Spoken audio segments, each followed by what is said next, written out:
right, guys, welcome back to another edition of the Addictively Speaking podcast. I'm your host, James, and today I have a guest named Louie Bischoff, and she is the founder of Sober Relationship Blueprint, and we're going to talk about sober relationships today. We're going to talk about sober dating and what that's all about and what it looks like for people who are in recovery. And Louie, it's a pleasure to have you. Thank you for coming on. Tell everybody about yourself. Yeah, hi. Yeah, it's so wonderful to be here. Honored to be a guest.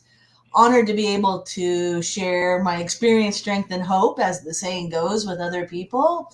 And being able to put that in that space of, like you were saying, about sober relationships and what that might look like. So, a little bit about my background.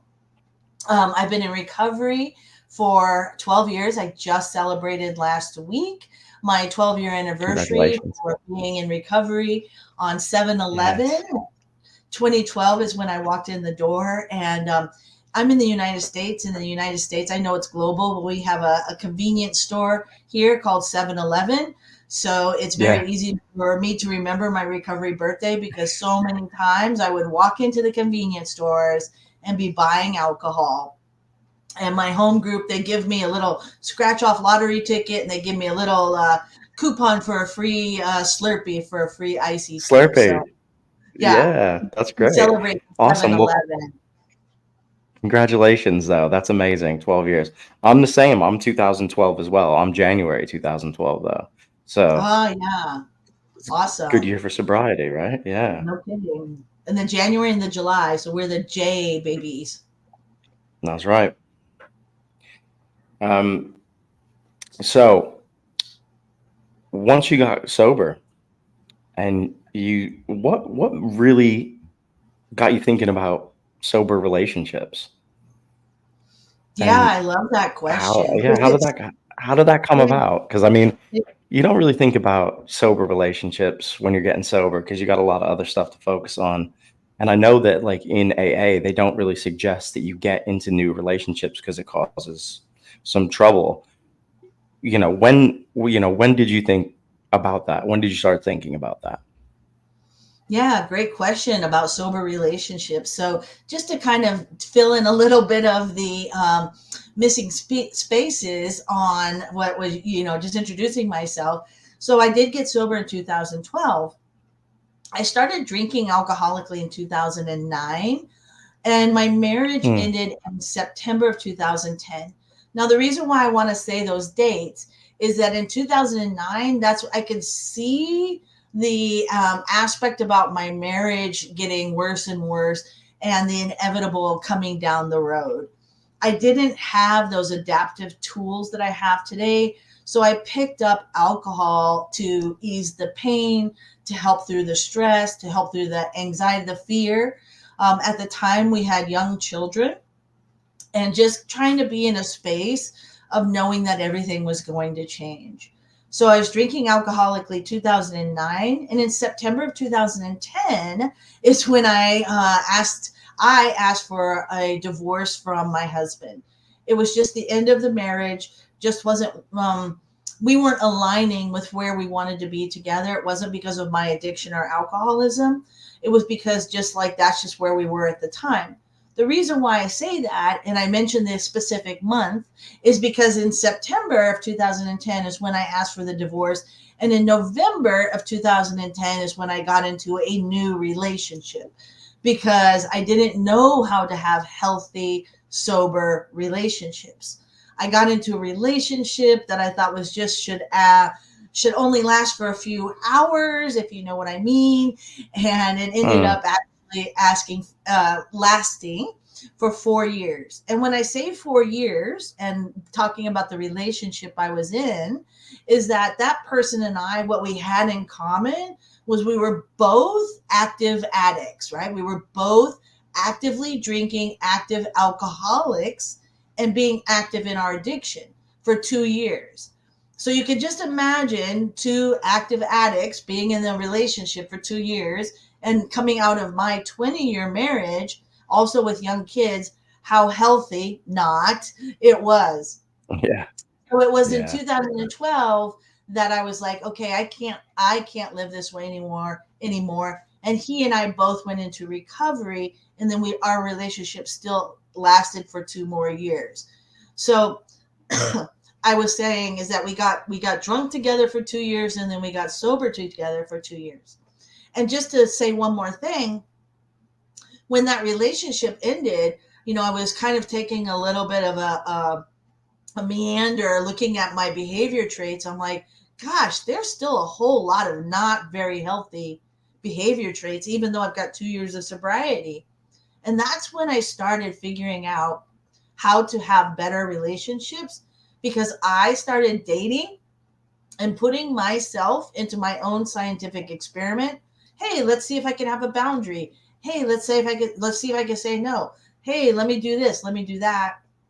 And then over time, I built the Sober Relationship Blueprint, which is the template that I went through and then I created to work with people and clients in recovery to help them to learn how to have sober relationships. Oh, that's super cool. So you basically were the guinea pig for your own blueprint. You used yourself and your experiences. Awesome. 100%. Um, was it 100%. And difficult going going through those experiences? well, I suppose the right answer is yes, it was difficult because it was still growing. I was early Mm, recovery, and I heard the phrase, there's no comfort in the growth zone, and there's no growth in the comfort zone. So it was a whole lot of discomfort learning how to have mm, boundaries, learning about other intimacies besides sexual intimacies, learning about myself and how to have conversations that had discernment with them, not just being like, hey, I know you for 5 minutes, let's trauma bond. Being able to be on a date and starting to date someone and say, hey, I'm not going to have any physical or sexual relationships with you for 30 days. I mean, when I said 30 days in the beginning, I was telling myself, like, who says 30 days? Like, that's ridiculous. And then for me, you were asking if it was difficult. Please do not get the impression like that this was a linear path. I would be like, okay, no physical contact for 30 days. And then I would compromise my own boundaries all the time. I'm like, JK, just kidding. Never mind. 30 minutes is fine. And just being able to engage in activities that I was used to doing. But over time, I got to a place where I want to have a healthy, mature, sober relationship. And like you said, building that blueprint. I'll just say right now, and I can say it again later, the website soberrelationshipblueprint.com, all one word. And each letter of the word sober, James, is an area of learning. And mm. yes, I Okay. developed the whole template. So the S is for, the S is for self-esteem. The O is for openness. The B is for boundaries. The E is evolving into other intimacies besides just sexual intimacy. And then the R is for readiness. So it's not just like, hey, I'll be a coach and I'll help you. Like, it's a specific way to be able to move through different aspects of learning to be able to have healthier, more mature, sober relationships. Wow. That's really great. I love a good acronym as well. Like they're really great. Acronyms are really good. I love that. So in developing this, right? Did you think it was going to be something that you were going to do like as a coach, as a sober, like to help people find other people, or did you just think it was like, I'm going to do this for me to develop who I am and my relationship skills, or did you think in the beginning like, I'm going to use this experience and then share it with other people? Like, how did it go from just you to other people? To more than just me. Oh, I love that Yeah, question. Right. Kind of like, how did this, evolve? If that's my understanding of your question. yeah, absolutely. Yeah. So a little bit about that is that, yeah, I started doing it on myself, and like I said, putting myself into that data point of one, putting myself into my own experiments. Let me try this. Let me try that. Let me verbalize this. Let me say these things. And not only just watching my own behavior, like, yes, 100%, but also observing the other person's behavior and how that response was, and kind of like, um, what mistakes did I lose? Did I miss, right? Or what mistakes did I make? Then over time, as I got into, sharing some of my experiences over time, people in the 12-step rooms started coming up to me and asking me for my dating advice for, hey, how can I do this? Hey, Louie, will you take a look at my dating profile? Hey, Louie, when should I tell people about my addiction? Hey, when should I tell people about this? Hey, Louie, what do you think about this? Oh, I got this text message. What should I do? And just being able to continue to stay in that space and recognizing over and over again, like, that I was really great at this, really, really good at being able to help people move through these relationships for themselves. So it's, I don't match make, and it's not a dating app, and it's not a dating service. Mm-hmm. It's the ability to be a dating coach for my clients, whether it's a one-on-one or in a group setting, so that they become better people, more healthy people for themselves as they move forward through their dating relationships or their relationships in general. Because I do work with people that are in committed relationships, not just dating people. Mm. Interesting. Do you find it difficult working with people that are coming out of like addiction and finding and recovery and stuff? Like, because your experience is going to be totally different than their experience. Do you find things? Do you have to tailor it to them, or does like the self-esteem, like, does the whole thing work for everybody? That's what I'm trying to say. Is it? Can you just pop it on one person and say, "There you go"? Well, it's a really good question, because a lot of times where people are beginning to work with me or they begin to talk to me, they're like, yeah, I know that that's how it is for women, but it's different for men. Or I know that's how it is for this, but it's different for me. And that's that aspect about thinking that, that terminal uniqueness that we may hear about in recovery. And in my experience, and I really, really appreciate that question, because it's really a relevant question. Like, is it a one size fits all? Or is it really like, Yeah. I'm not able to work because I'm not a heroin addict? So, no, I can't work with heroin addicts, kind of a thing. No, in my experience, it's a human condition. And so it doesn't matter if you are male. When I work with men, I hear the same thing that men say as the women say. When I work with women, I hear the same thing that the women say as the men say. When I work with heterosexual people or people who are LGBTQIA, I hear the same thing, because in my experience, it's a human condition, meaning, hey, I want to have better relationships and I'm not able to, or my partner's bothering me, or this happened on a date, or whatever, different kinds of things. And it's not specific to the addiction. So it's not specific just to like only gambling addiction, or only sex addiction, or only alcohol or drugs. That's been my experience. One of my longest clients is a male who's 30. I'm a white female who's not 30, and he's a former heroin addict and a couple of other aspects of 12-step recovery. So he's also an SAA and Sex Addicts Anonymous, along with AA, Alcoholics Anonymous. And I work with him all the time, not because he still needs it, but because the relationship and the relationships he's got in different areas, not just dating, are really he really wants to have that responsible part of him to show up in those different relationships, whether at work or with his own family or in dating or in the committed relationships. So it applies, in my experience, to all people. Okay. I was just thinking about this as you were talking, because addicts usually just they live in chaos, and everything is just carnage most of the time. And now you're having to teach like these new skills. So the first one you said was self-esteem. That's huge, and I imagine it's quite difficult that people will feel like they weren't worth anything. Teach them that they mean something to somebody, or they mean something to themselves. That must be a difficult one to even start with. What's your experience been with helping people find their self-esteem? Yeah, so helping people find their self-esteem, in my experience, it's really difficult. Because for me, you had mentioned earlier about like in AA, they recommend not dating for the first year, not making big decisions. Um, I support that because I see people changing all the time. It takes time to do that.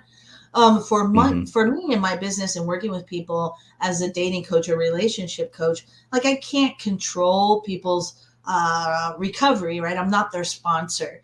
I can't say like you Hmm. must have 1 year of sobriety to be able to work in my program. Um, but to your question on how do I do it, it's the reason I start with S on self esteem is because it is where it all starts. And how do I get more self Yeah. esteem?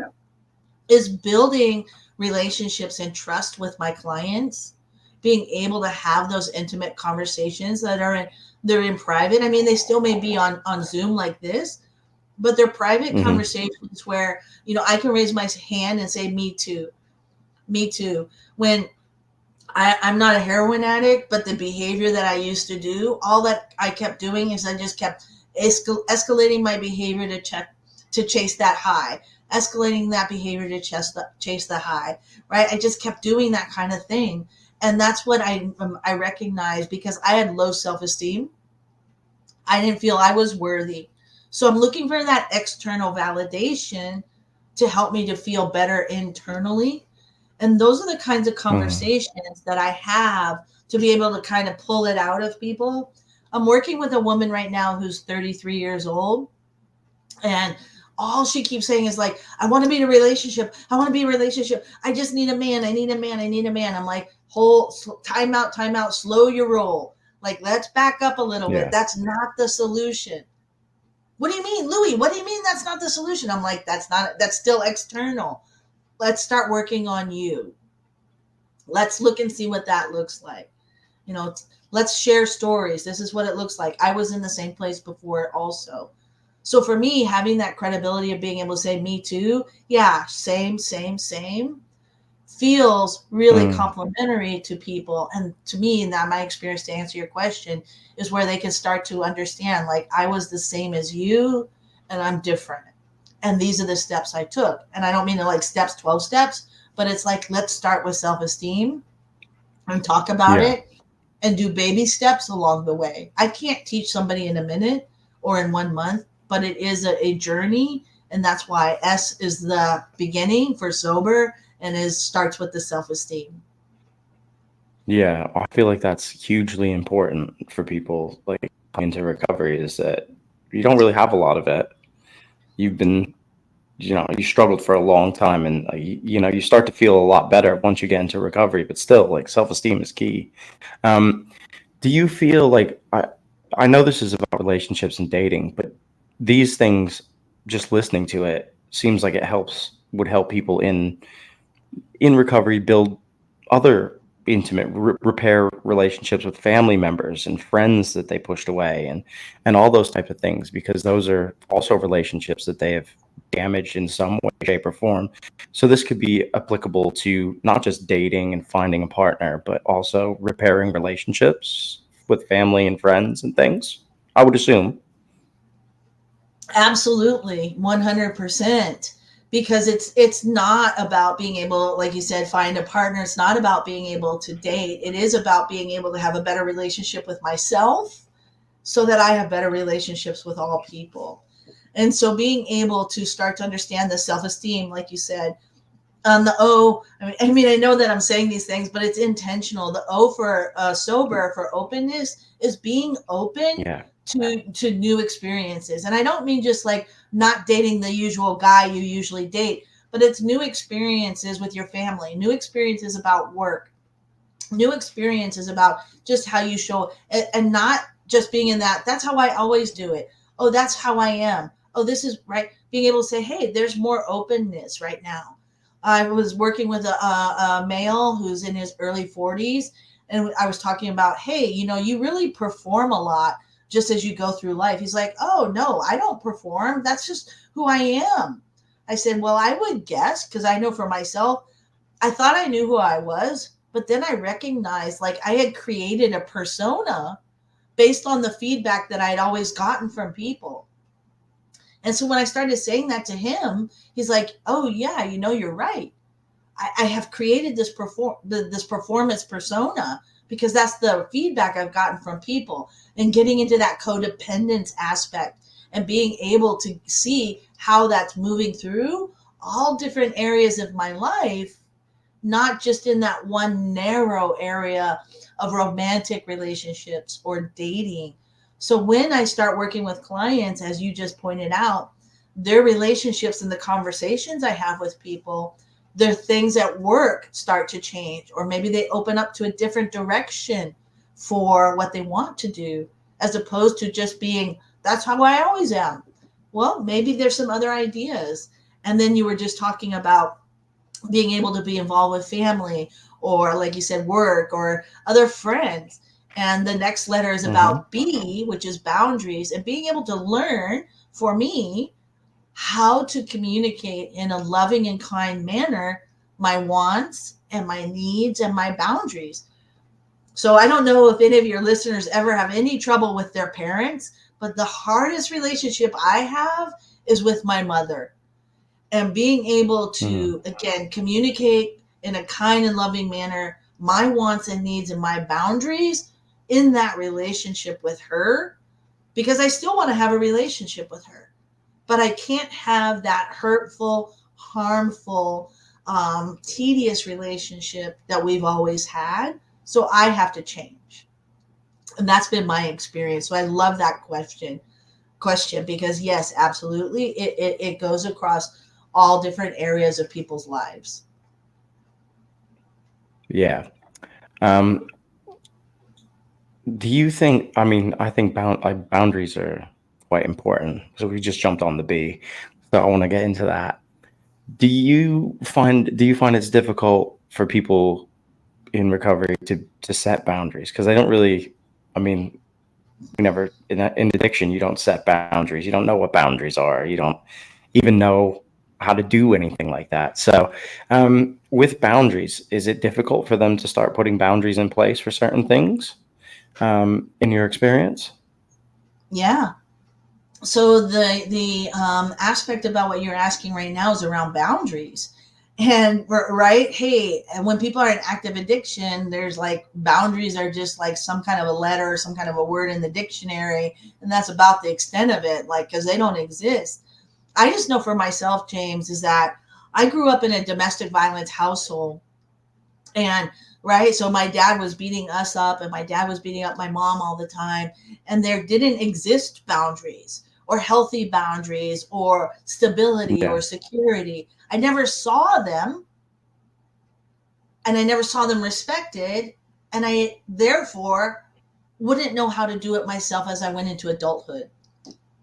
So to your question around boundaries, I've recognized that it's not just some people know how to have them and other people don't know. It's that some people learned and other people weren't taught. So recognizing when people come out of the addiction and they have a little bit of sobriety and recovery, recognizing like, I want to have a better life. And I recognize that means that has some boundaries. But in my experience for myself and my clients and the people that I work with, it's all new. It's all new. And so it's really uncomfortable. I use a silly example. If you cross your arms right now, you're going to cross your arms in the way you always cross your arms. Like right now, my left arm is over my right arm, but if I change it and I go my right arm over my left arm, I'm like, oh, that doesn't feel comfortable. And I because don't it's even know how to do different. that. I'm trying to think about it right now. I'm like, how do I, because I would go like this, but like, how do I, now I'm all messed up. Right, because it's different and it feels Hmm. uncomfortable.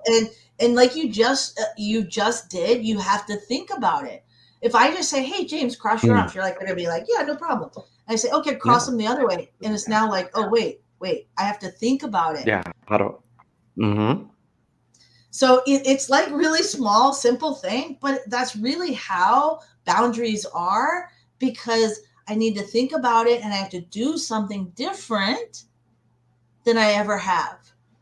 You know, the phrase that I love and I always have and I always talk to people about, if you want something you've never had, you have to do things you've never done. And so having boundaries and starting to do that, it's really uncomfortable. Like, so I can't tell you how many phone calls I've gotten. Louis, I just made a boundary. I don't want to go out on a date with this person. And I told them that like they're not a fit for me. I feel horrible. I feel right. Cause it's different. You're having a boundary. You're communicating your wants and needs. And all you're saying to someone is you're not a fit. And that's all the codependency. And being able to say, I'm not responsible for someone else's feelings as I have boundaries but that being said, I remember one person who started to get into boundaries and they're like, oh my God, everybody's pissed off at me because, excuse me, everyone's pissed off at me because like I made boundaries with everybody. In true addict form, I went from no boundaries to 100% boundaries. It's all I'm like, to all boundaries. Yeah, every boundary you could come up with. Reel it in. Let's work on this a little bit. Yeah, So, one boundary at a time. Don't do them all at once. Yeah, right. baby steps, And right? especially about relationships and romantic relationships, because we have a lot more emotional involvement in people we've had relationships with romantically because of sexual connection or a feeling of a concept of emotional connection, chemistry, air quotes, chemistry. And so there's a whole lot of different neurological science things going on in my brain. And that's why there's a whole lot to unpack around sober relationships and sober relationship blueprint, if that makes sense. Yeah, absolutely. When you are doing these sober relationships and you're working with people, they're the people in recovery, right? The people they're going to have relationships with, are they also in recovery? Or is there any type of requirement that the person has to, you're meeting somebody who's, on the same plane, like as, they're both in recovery? Or is it just you're dealing with people who are getting into relationships with people who are, maybe drinking or whatever? Does that ever add a layer of complication to it? Yeah. So the people I work with, right, is I'm qualified to be to be in this space because I'm in recovery, right? I'm an addict. I know what that feels like. And you were asking earlier, like, how did I even get started on this or come up with this idea for the sober relationship blueprint? Is because it was me. I'm dating people. And you were asking, the people that I help, are they always dating people who are in recovery also? Like I don't, because I date people. But the reason why I want to say that is that there was something I heard the other day as that reminder is that water finds its own level. So when my water level was lower, I found lower level people. And as my water level has raised, I'm finding higher level people. And the direction of that is whether or not they're in recovery or not in recovery, it doesn't matter because they're showing up because I'm a different person. The people that I'm interacting with are different people also. But I certainly, again, raising my hand over here, I have dated in recovery. I've been in relationships with active addicts, and active alcoholics. And I just kind of, as the phrase goes, I just took those red flags and I painted them green. And I'm like, it'll be different. Or like, that's all right. I could do something, I'll do, he can drink all he wants. And I've also dated people who were in recovery. And just because they were in recovery doesn't mean that they were great people. It just means that they just didn't drink alcohol. And so when I work with clients, and I love that question because it's really a really important question. When I work with clients, I'm working with the individual, my client, whether it's one-on-one or in a group. because that's where my influence is, right? That's where my relationship is. And then being able, as they go through their life and they're interacting with different people, coaching them as a person in recovery to move through things in a more healthy, more mature manner as they encounter, whether it's a romantic date or someone at work, as you were saying, or someone in their family. I just had a phone call the other day with someone who went on a sober coffee date, and it was in the afternoon, and she called me afterwards. And this is also something I see some people kick into a lot. And she's 39 years old, and she went on a coffee date, and the male was 43 or 44, never been married, wants kids, wants to be in a relationship. This is all the information she got in the coffee date for 90 minutes. And when she was talking to me, it's like, oh my gosh, like, I'm not quite sure, like, if I want kids or not. I said, like, you don't know him. Like, you talked to him for 90 minutes. That's it. Right. And what I was going to say is just a lot of people, the neurons kick in and they hit those dopamine triggers and oxytocin, and I'm getting that addictive hit, and I kick into fantasy because it feels good. And just working with her and talking to her and reeling it back in to talk to her about how did she behave on the date and how did she show up? Was she like just trying to mirror him? She's like, oh, what's your favorite color? He says green. And then she says, oh, my favorite color is green too. Right? Just that codependency, the chameleon behavior, being able to work with her to help her or him in different ways, right? Have healthy, mature, sober relationships. So I love that question. It's a really important question. Yeah, because I just would think like it's weird because I got sober and I met my wife, and I never really thought about what a relationship would look like sober for me at all, and I just didn't know how it would work because my wife drank, I don't, and I just was like, how does that work? How, because I worry about like I would, you would think I would worry about my sobriety, but I felt like I was strong enough to be, I'm strong enough to be around it. I just didn't know if like your clients had the same things where they struggle to deal with people who are actively drinking around them and those type of social settings, because what a date is out on an evening, they could be having, somebody could be having a glass of wine across from an alcoholic, which might cause a little bit of. Do you recommend that the person does divulge their addiction to them? And at what point would you suggest to Yeah, broach that Dave. subject? Yeah, those are a couple of really different, really important things. I love what you're asking, and I love just even what you're sharing. Being able to say, hey, I got into this relationship with this woman who's now my wife, and I was sober, and I never even gave a thought about a sober relationship. What does it even look like, right? And being able to kind of have those conversations a little preemptively, a little bit more in the beginning with somebody who can guide you through that. I don't know anything about your relationship, but I think in my experience, it eliminates some of the challenges and the difficulties. I mean, other ones are still there, but being able to have those thought processes earlier, but I also have been around people, and I'll get to your specific question in 1 second.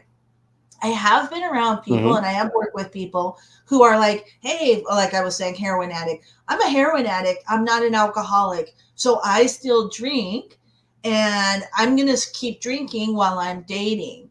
I'm like, okay, totally fine. But that's going to be really difficult for me to work with you because it's still a mind altering substance. I'm not a judgment statement at all. It's just an aspect about being able to work with someone to help them to move through and have better relationships for themselves. I mean, why would anyone want to spend any money with me if they don't want to have healthier relationships for themselves, right? That's where you want to start with.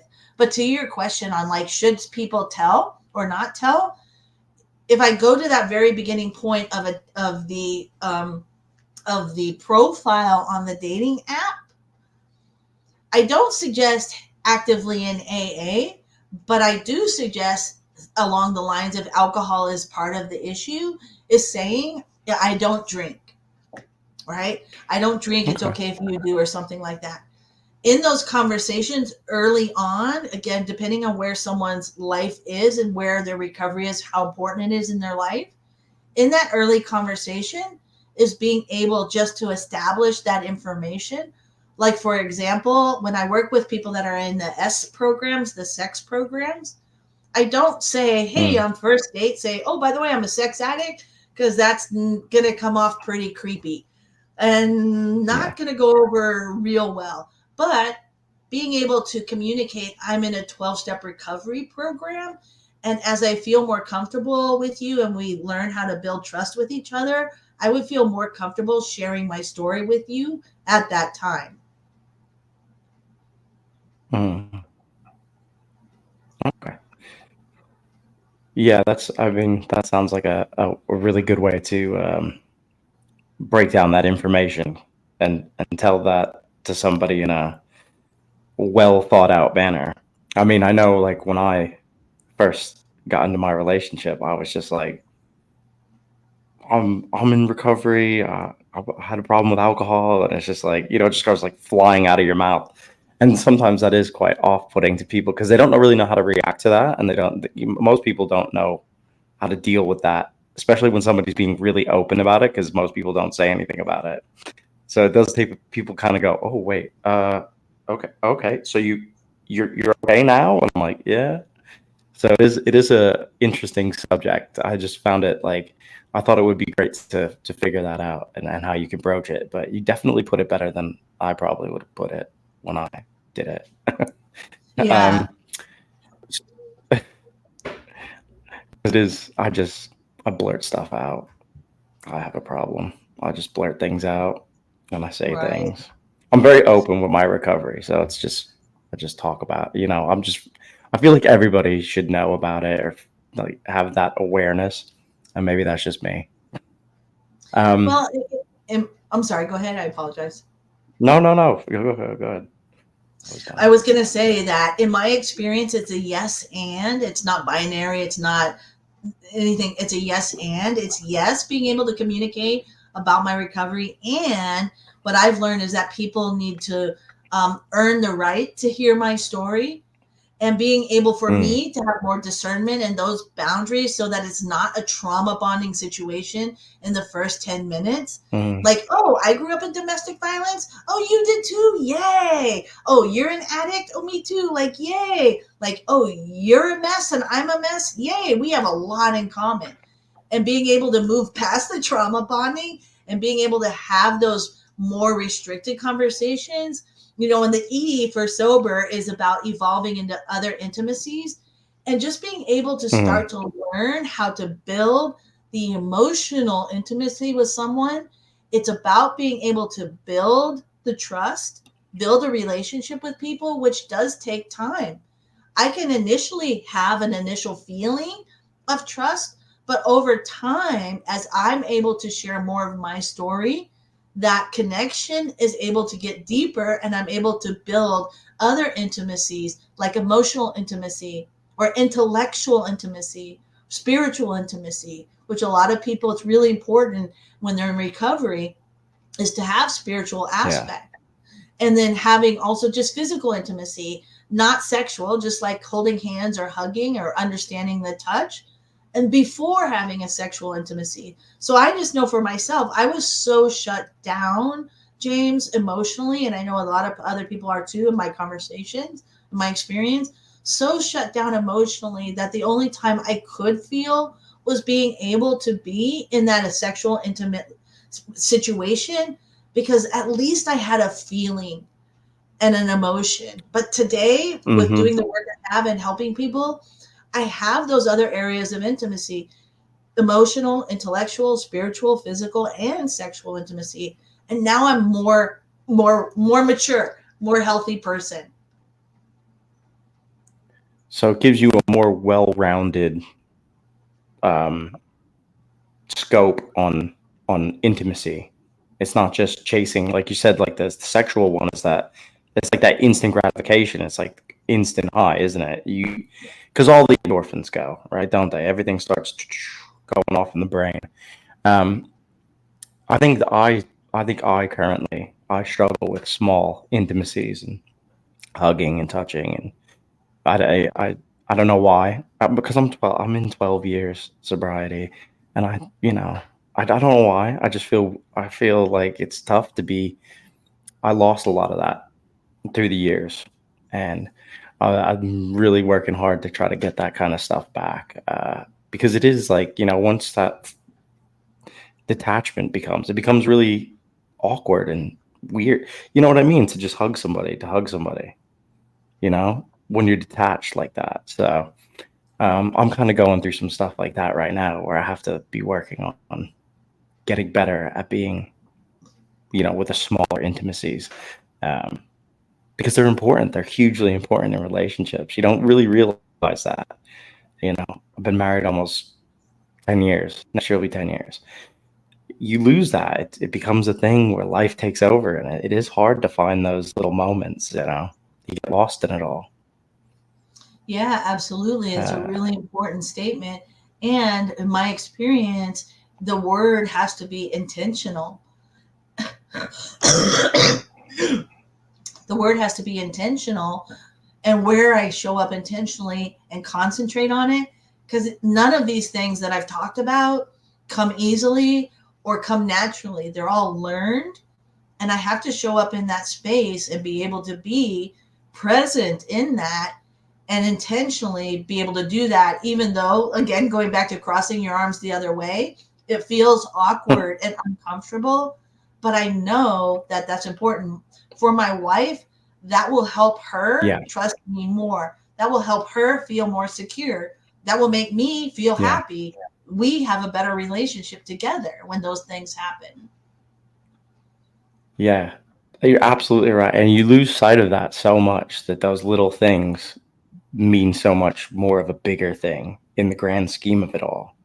A Yeah, hug, a especially when you cuddle, have a kids. holding of hand.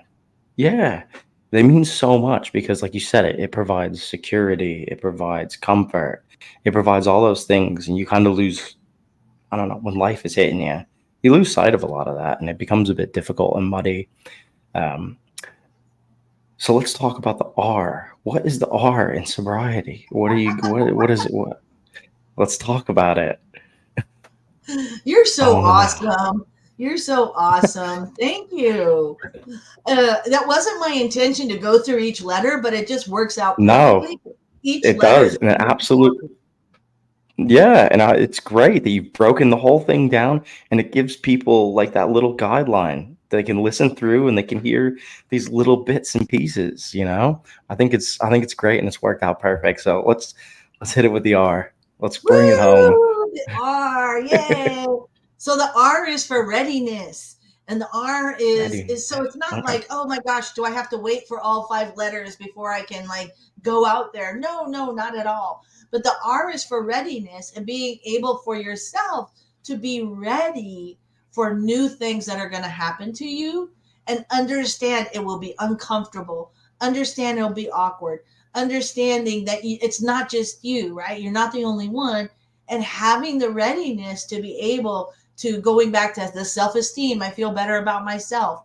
I'm open to new experiences. I'm able to have boundaries. I'm able to communicate my wants and needs. I'm able to be kind to people as opposed to like, no, I'm not going to do that. I can say, I appreciate your input, but that's not anything that I'm going to feel comfortable doing. Yes, I know that's a whole lot more words, but the reaction on the other person is a much different reaction when I say something like that versus no, I'm not going to do that. No, I'm not. Mm, I don't feel comfortable doing what you're asking me to do. That's not something I can do right now. Versus no, I'm not going to do that. Right? Having those yeah. boundaries, learning how to speak differently, evolving into those other intimacies, and recognizing this, and then the R for readiness, being able to go out into your life on a day-to-day basis and be ready for what comes, and knowing that you've got me, you've got Louis B in your pocket, you've got the work that you've done, and you've got the ability to be able to start to move through these different kinds of aspects that happen in life. So whether you've been married for 10 years and something else happens with your wife or your work or her work or your families, you both come from different families. If your families or parents are getting sick or anything like that, or children, like as I'm able to move through and have the readiness, I'm able to problem solve and be in the solution in a much better place than I was before I started, if that makes sense. Yeah, honestly, I've thoroughly enjoyed this conversation and this topic. I think it's been really insightful, a very interesting topic to be discussing. Um, so before we close out the episode, is there anything else you'd like to talk about? Anything else you'd like to say? Anything else you got going on, or anything coming up with your business you'd like to Yeah, share? thank you so much. So a couple different things. Soberrelationshipblueprint.com, one word. Again, Mm-hmm. soberrelationshipblueprint.com, one word. So I do have a free download of 5 quick tips for a healthy, sober love relationship. So right there on the website, it pops up. It's a great start. I also am doing webinars each month. In 2000, and James, just bear with me as I say this. Right now, Sober Uh-huh. Relationship Blueprint has a female directed wording and pictures on the website. But the reason why I say that, and you Mm, asked me earlier, the information is not gender specific. In 2025, I will mm. build a new website that will have men's pictures and male pictures, and it will be the same information. But again, if you go somewhere and you don't see someone who looks like you're going to be like, oh, this is just for women. This is not for men. Anyone Yeah, who's listening, please believe me, look at the information. It's about any gender, it's about any type of direction. It's because it's all about human relationships and being able to be in that space and being able to learn new things. So I've got webinars, and I've got, as I said, the free download, and I also have a digital book that's on there too. So thank you for allowing me the opportunity to communicate that and help more people, because that's really why I'm here, is that step 12 yeah, of being of absolutely. service to other people. Absolutely. Well, I think it's good. It gives people the opportunity to, if they are in recovery and they don't really know how they're going to have a relationship in the future, or they want to repair relationships, like these things are key. I mean, if you think about it, the acronym, I mean, it's teaching you things that you really need to know to, work through what you're going through. And it not just in relationships, but in recovery, having the self-esteem, being able to evolve, like the boundary setting. It's all part of it. And it can help you build back these relationships that you damaged. It can help you forge new relationships and future relationships and work relationships. So I think it's like you said, we're saying it's not gender specific. It's for everybody. It's for people to build better relationships, Yeah. and people in recovery. We don't have the best track records with relationships when we're in addiction. So coming out of it, this is something they can hop in and dig into and really start help them building positive relationships for their future, because you want to insulate yourself with good people, people that are good for you and pick you up when you're down and those kind of things. So I think this has been a great topic, a great conversation. Louis, I appreciate your time. Thank you so much. Before we end this, I usually ask my guests 3 things that they need in their recovery. And but I want to ask you, because this has been relationship geared, what are 3 things that people in recovery need in to be in their relationships, to build their relationships, to better their relationships? Oh, wow. What a great question. What are 3 things that people that are in recovery, what do they need to be able to build better relationships? So, firstly, I would say a support system. I know it sounds cliche, but it's really true. It's the reason why I say a support Yeah. system is so that you've got that new thought process, new ideas coming in from other people to help you to have different ideas, and for those people to be there when you're building relationships, whether it's with your family, romantic relationships, work relationships. So those people are there as you make your mistakes and as you stumble. So number one, having support around you. Number two, being able Love it. to start to have that self-awareness, starting to have that aspect around, hey, it's not that guy's problem about, oh my God, that guy's a jerk. The problem's me. But I don't mean it's like just me. It's like I have to have the self-awareness. So that's number 2. What can I change for myself? And then number 3 is being able to, again, I'm just going to say it, is being able to be open to change, being open to what is going to Yeah. be different and uncomfortable, because that's where the growth comes. So being able to have those 3 things, I think, are really key things to be able to have as you move forward in relationships. Love it. They're all great. I love them all. Wonderful. They're wonderful tips. Thank you so much, Louie, again for coming on the podcast. It's been a pleasure having you on. And thank you so much for taking the time out of your day to do this. Such a joy, and it's just such a wonderful experience to be able to be here. And I said, to be able to share the message with other people so that they know that there is hope in relationships. You don't have to struggle through this stuff yourself. So I'm here to help, and I'm excellent at what I do. So thank you so much, James.